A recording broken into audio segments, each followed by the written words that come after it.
지난달 16일 서울 독산동의 한 건물 지하 주차장. CCTV도 비추지 않는 구석진 곳에서 10대들이 한 여중생을 애워쌉니다.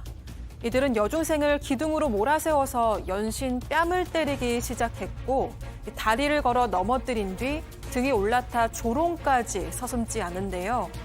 급기야 덩치 큰 남학생이 머리채를 잡고 때리자 무릎을 꿇은 아이는 눈물을 터뜨리고 맙니다.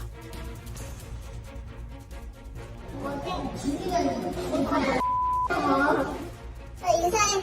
머리 똑바로 해야지. 우리가 뭐 잘못했냐?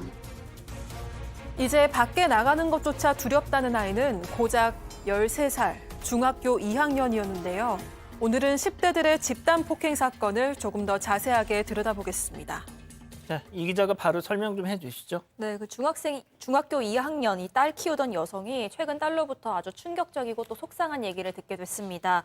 자신이 또래들에게 폭행을 당했다면서 경찰에 직접 신고까지 하고 왔다 이렇게 털어놨던 건데요.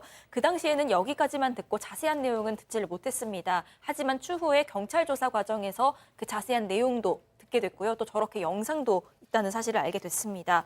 18살 남자아이 그리고 또래 중학생까지 총 4명이서 당시에 중학교 2학년이던 딸을 한 건물 지하 주차장에서 집단 폭행을 했던 겁니다. 이전에도 이런 일이 있었는지까지는 아직 확인이 안 돼서 조사가 필요한 상태인데 이 부모 얘기로는 집에서는 딸이 항상 씩씩하고 활발한 아이였기 때문에 이런 피해 당한 줄은 정말 꿈에도 몰랐다면서 이 부모가 상당히 자책하고 있는 상태입니다. 왜 저러고 살까요?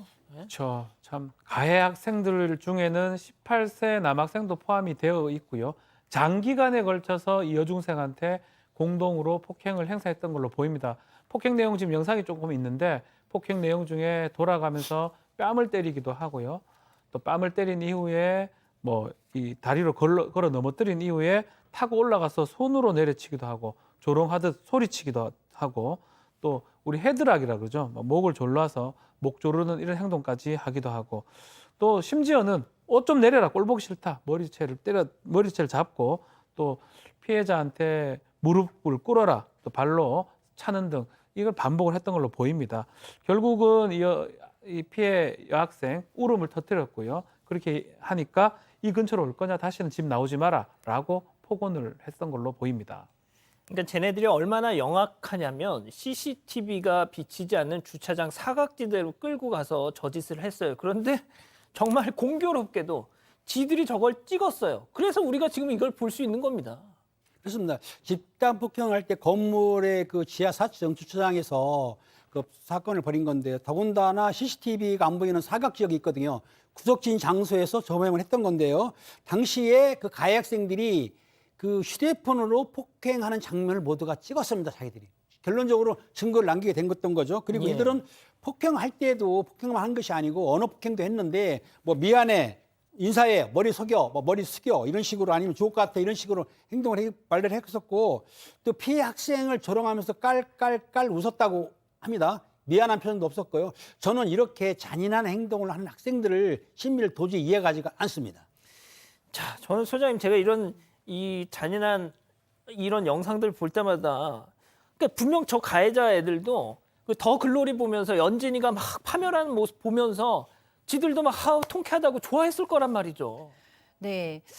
그러니까 이제 뭐 개인 가해자들 아이들의 부모님들을 만나면 다 우리 아이는 그럴 리가 없다라고 얘기를 하시죠. 근데 이제 아이들은 뭐 사실은 해서는 안 될 행동인데 집단적으로 과시나 또래한테 인정받고 싶고 또래에서 권력을 갖고 싶고 이런 욕구가 되게 커요. 물론 나쁜 것인데 어른들이 저지하지 않으면 사실 저런 폭력 행동을 사실 점점 더 심해지게 할 수 있거든요.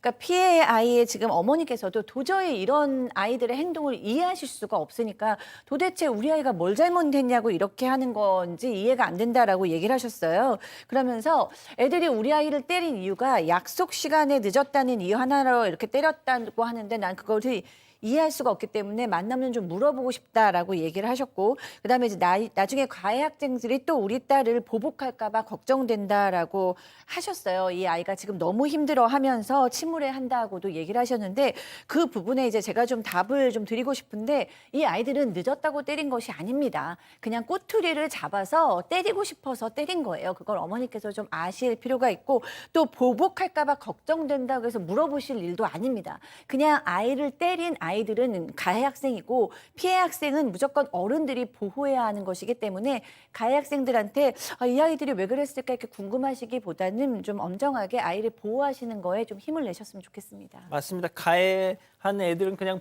범죄자예요, 범죄자. 예. 자, 이번엔 또 다른 폭행 사건인데요. 고교 기숙사 안에서 아주 엽기적인 폭행이 있었습니다. 자, 먼저 사건 체크포인트 짚어보죠. 이건 또 뭡니까? 예. 네, 일단 최근 경남의 한 기숙형 대안학교에서 있었던 일인데 선배 학생 2명이 후배 신입생 1명을 몇 달간 상습적으로 괴롭히고 또 폭행해온 사실이 드러났습니다. 이 때문에 경찰이 수사에 나선 상황입니다. 이들은 지난 3월 중순쯤부터 시작을 해서요. 약 2달 동안 피해 학생을 별다른 이유도 없이 욕하고 또 때리기 시작을 했습니다.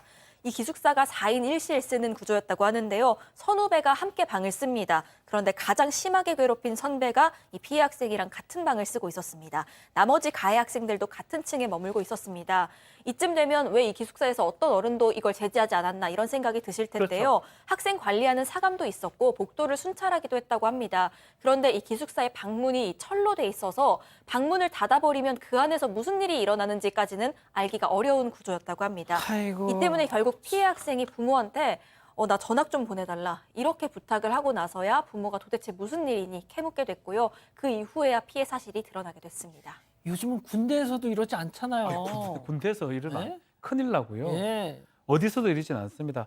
그렇지만 이것을 봤던 부모는 무법천지라고 하는데 이것을 다 피해 학생이 기록을 해두었는데요. 그 내용들을 보면 충격적입니다. 화장실 용변 보는 모습이 촬영하기도 하고요. 죽도 목검 같은 걸로 때리거나 흉기로 위협하기도 하고 옷장에 넣고 드라이기 열을 해가지고 고문을 하기도 하고 샤워실에 숨 못 쉴 정도로 샴푸칠이나 비누칠을 하는 경우도 있었고요. 또 가래침을 뱉거나 몸에 소변을 누는 등 이 가혹행위를 또 했던 것 같습니다. 이 여러 정말 말로 표현하기 힘든 가혹행위를 이 선배 4명이 후배 1명한테 반복해서 했던 것으로 지금 보입니다. 팀장님 여기서 그치지 않았죠? 그렇습니다. 이 가해 학생들이 사실 아까 말한 대로 가해 학생이 이제 그 피해자가 용변 보는 모습도 촬영도 했습니다. 그리고 또 기숙사에 보면은 방에 보면 이불하고 베개가 있지 않습니까?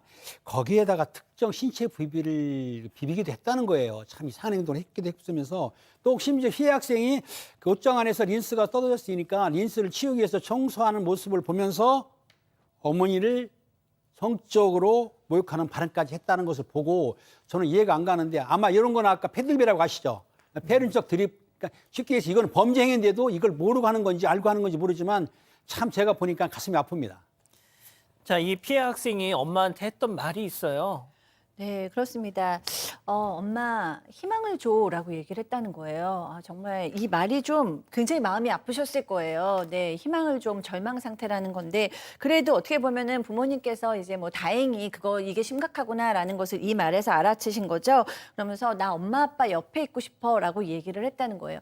근데 이 아이가 원래는 굉장히 명랑하고 적극적인 아이라고 합니다. 그래서 학교에 입학을 했을 때는 첫 학기는 반장도 맡았대요. 발표도 잘하고 잘하는 애인데 근데 이제 한 달이 지나서부터 엄마 너무 우울해라고 얘기하고 반장도 싫다고 하고 무기력하다고 해서 무슨 일이 있었구나라는 생각은 들었는데 이렇게까지 심각한 일이 있었던 거는 정말 상상도 못 하셨겠죠. 뭐 흉기가 나오고 드라이로 인한 고문에 불법 촬영에 가래침과 소변을 뭐 이 아이 학생이 몸에다가 뭐 이렇게 뿌리기 거기다 부모 모욕까지 했다고 하니까 정말 이 아이 지금은 약도 복용하고 있고 정신과 치료도 받고 있다고 합니다. 학폭위가 열리긴 했어요. 네, 학폭위가 열려서 여러 가지 행위 중에 그 드라이기로 고문했던 거하고 샴푸칠이나 비누칠로 이렇게 괴롭혔던 그 행위들은 학폭위에서 인정이 됐습니다. 다만 학폭위의 처분이 1호부터 9호까지 있는데요. 뭐 5호, 6호 정도 처분이 된 것 같아요. 출석 정지라든지 학급 교체, 그리고 특별교육 이수, 보복행위 금지 이 처분을 받긴 했는데 이 문제는 부모나 이 피해자 입장에서는 너무 경한 처분이 아니냐라고 얘기를 하고 있습니다. 반을 바꿔줬다고요? 근데 사실은 선후배 지간이거든요. 반 바꾸는 아무런 의미가 사실 없습니다. 그래서 학급 교체보다는 그 이외가 전학이나 뭐 퇴학 처분 그것도 있습니다. 그거가 더 맞지 않나. 그래서 너무나 경한 처분이 한 게 아닌가 생각이 드는데 이거 사실은 일반 학폭이 더 나아가서 형사 처벌을 받을 수 있는 그런 사안이거든요. 또 공동으로 지금 폭행이나 협박 아니면 위험한 물건을 이용해서 이 상해를 가했던 거기 때문에 그런 부분까지는 아직 검토가 안 되고 있는 것 같습니다. 저는 여기서 한마디를 꼭 드리고 싶은 게 이 학교의 책임에 대해서 저는 학교의 책임을 벗어날 수 없다. 그러니까 부모님이 기숙학교의 학생들을 보낼 때는 그 학교를 전적으로 신뢰하고 믿는 겁니다. 그런데 아이들이 이렇게까지 고문에 가까운 학폭이 일어나고 있는데 학교에서 하감님이 철문이기 때문에 알 수가 없었다라는 얘기만큼 그거는 정말 너무 무책임하고 저는 직무유기라고 생각하기 때문에 이 학교에 대해서도 분명히 책임을 우리는 물어야 한다고 생각을 합니다. 알겠습니다. 이렇게 정리하고요. 사건의 진실을 추적하고 싶다는 사반 가족분의 사연인데요. 궁금하시다면 사건반장 유튜브 채널을 구독해주세요.